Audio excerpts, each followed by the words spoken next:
Hi guys, I just wanna do a quick video about Hugging Face transformers. So Hugging Face is a library that is used for NLP, NLU and NLG, that's natural language processing, understanding and generation. So it's an abstraction layer, it's a package which abstracts everything to test different models. You'll understand what I mean just in a moment. So this is the Hugging Face transformers GitHub. It has 42k stars, great. So I'm gonna show everything in a Google Colab notebook. I will keep a link below so you can download this notebook. So uh, initially let's talk about installation. To install it's a pip install. So PyPy package is available. You can just say pip install transformers. It will install the Hugging Face libraries transformers. Hugging Face also has other things like tokenizers, uh, and other modules that I'm not going to talk about it. This is specifically about transformers. Transformers is for using pre-trained models and also fine-tuning and training. That is also not will not be covered in this video. So installation is completed. You can see you if you are using Anaconda or something, you can obviously install it using Conda install. So everything in this everything in this video is taken from the documentation. The link is given here. So the documentation is extensive, and if you go through it, you will understand much more deeply. So today we are gonna take few most common use cases, and we will go from there. Uh, so let's pick sentiment analysis for now. To use any kind of model, the first thing you need to import is pipeline. You install transformers, pip install transformers, from transformers import pipeline. So that's the first thing. From this pipeline, you can create anything. So if I just say so pipeline, so I imported the pipeline, I just added sentiment analysis. Now I want to do sentiment analysis. I want to use a sentiment analysis model. So what is sentiment analysis? It's basically a model which takes a text text input and says if the text is positive or in negative in tone. So most of the corporations use this for online activity. They monitor tweets to see how their tweets are, how the crowd is reacting to their campaigns and so on. So that is sentiment analysis. So there are a lot of models out there, how the sentiment analysis is done. So I imported the pipeline. This is the same way for every other thing too. So I'm going to explain a bit more at start, and I'm going to go faster in the next section. So you imported the pipeline. With that pipeline instance, you give a string. Basically, what you wanted to do, it might be sentiment analysis, question answer system, masked models, and ER and anything. And what it does, you did not provide which model to use, so it will pick a default model, and it will check if the model is present or not, down in the case in your downloaded or not. If it is not there, it's gonna download the model, the default model. And when you did this, you created an instance. I'm calling it as a sentiment analysis.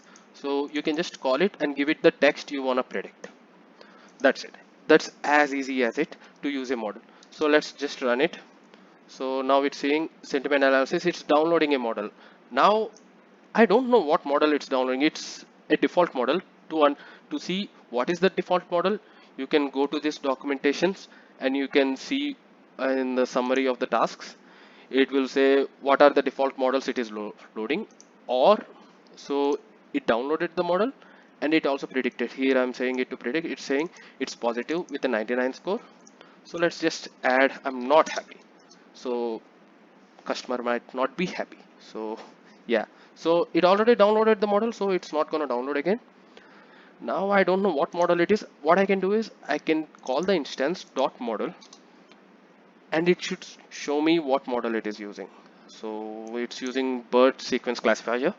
That's the model it's using. Okay, that's fine, but I want to use a different model. I want to go for a model which is compatible. So there is a large library of these models. You can just plug and play and test. So there is this model link in the notebook. Just open it. Here the library is there. We are going for text classifiers. That is, so this is the whole library of the models. So let's download a different model. Let's just say I want to download this model. What I can do is while creating the instance, I can say model. I want to use this. I'm just pasting it. Now what it's gonna do, it's gonna download it, it's gonna install it, it abstracts everything from you. So you can see the model is of 1.4 gigs, that's fine. It abstracts everything from you, and it will just let you use it and test different models. There is a ways for fine tuning and training your own data. I'm not gonna go, but you understand. Now I think now you get an idea of how easy it is to use different kind of. There is a large library of models. You can just scroll through every model. There are bird classifiers, there, everything, almost anything. So okay, so it downloaded the model. Now it's using that model to predict.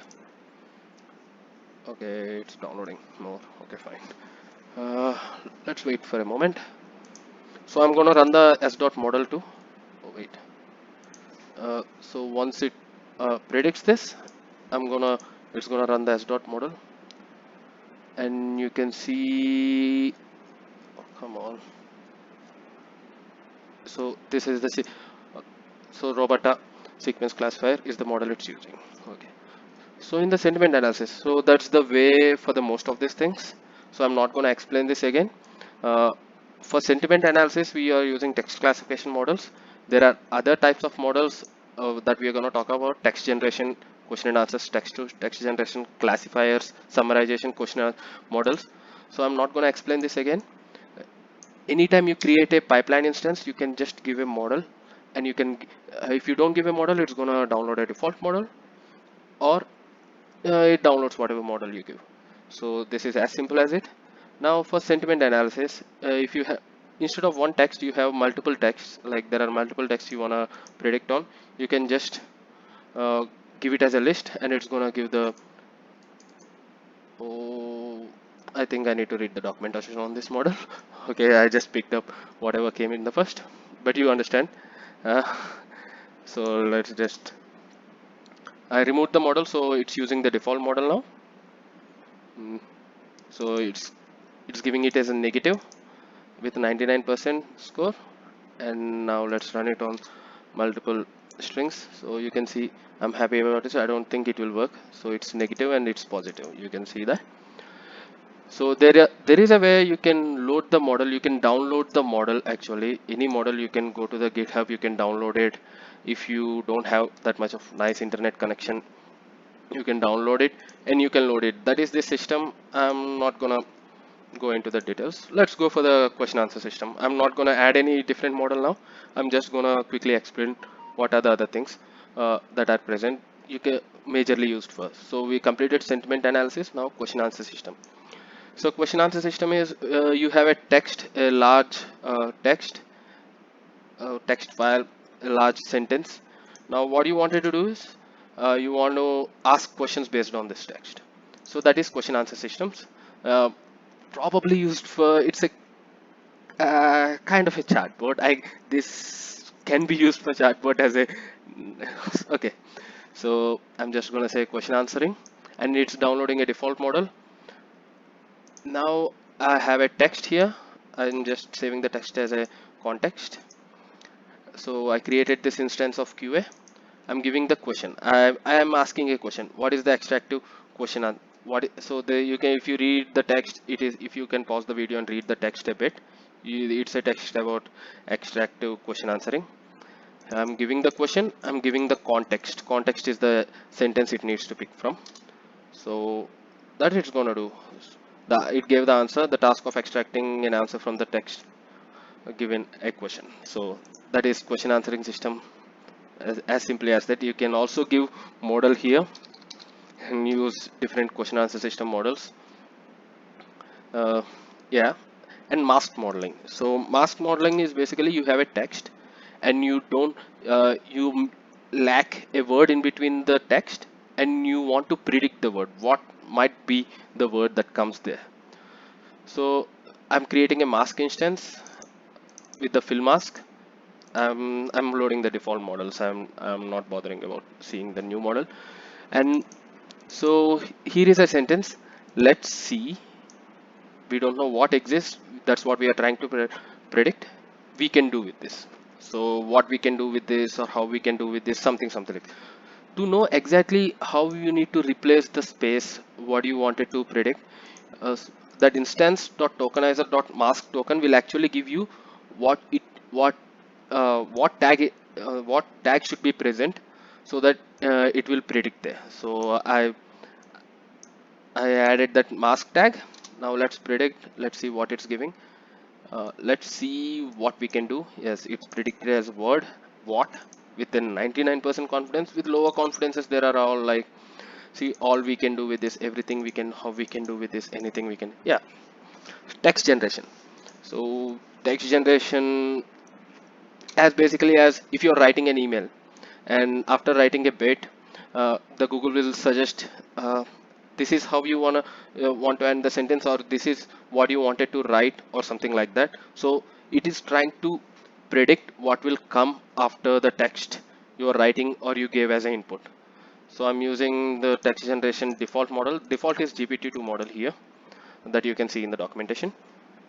So I created a text generator, and I'm just giving the question. I'm just giving a sentence, and I'm asking it to predict something with the maximum length of 50. So I just gave as far as I'm concerned, and I'm asking you to it to predict. So it predict concerned. I will just write more about that. So the first point is, so it predicted some text.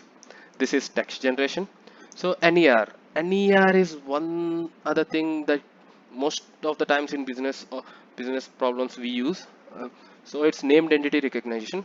So when you have a text, from the text you need to recognize what is an organization, what is a person, and so person's name and location names, everything.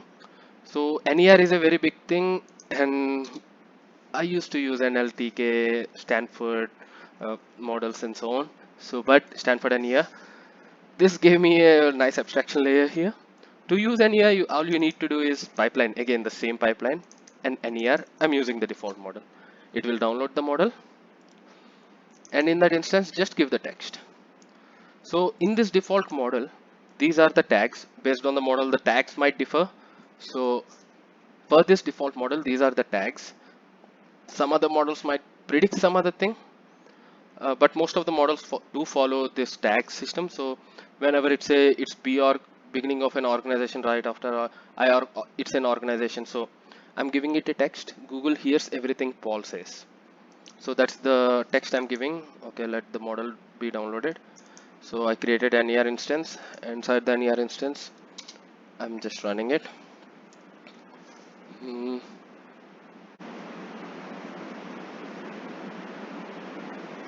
Okay, here guys, it downloaded the model, and now I'm giving Google hears everything Paul says, that as a text, and with the text it is predicting so the word Google as IORG.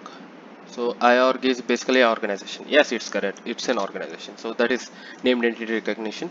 Summarization, okay, let's look at the summarization models.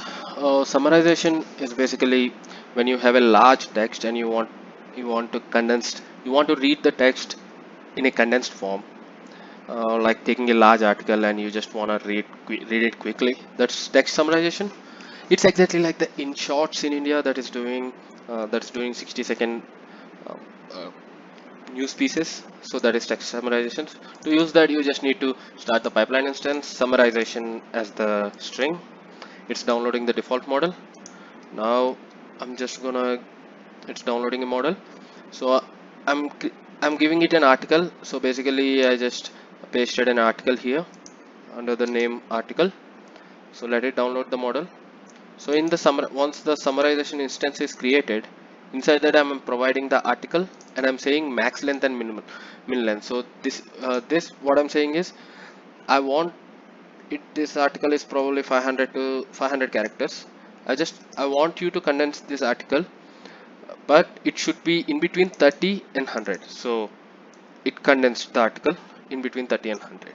So that's text summarization. In the same format, you can use different models here too. And finally comes the translation. It's the easiest to explain.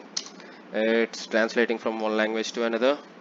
So here I'm importing translation from English to German. And once you create the instance, just give the text it needs and it will translate it for you. So that's as easy as it, going through every model So there is a large corpus of models that you can just shift through, test very fast. And if you have any questions, any kind of any kind of mo if you want to know how to fine tune the models, just go through the documentation. It's very well written. Yeah, that's it from me, guys. So let's the translation finished. I don't know German, so I will not be knowing if this is correct or not, but yeah, that's it from my side.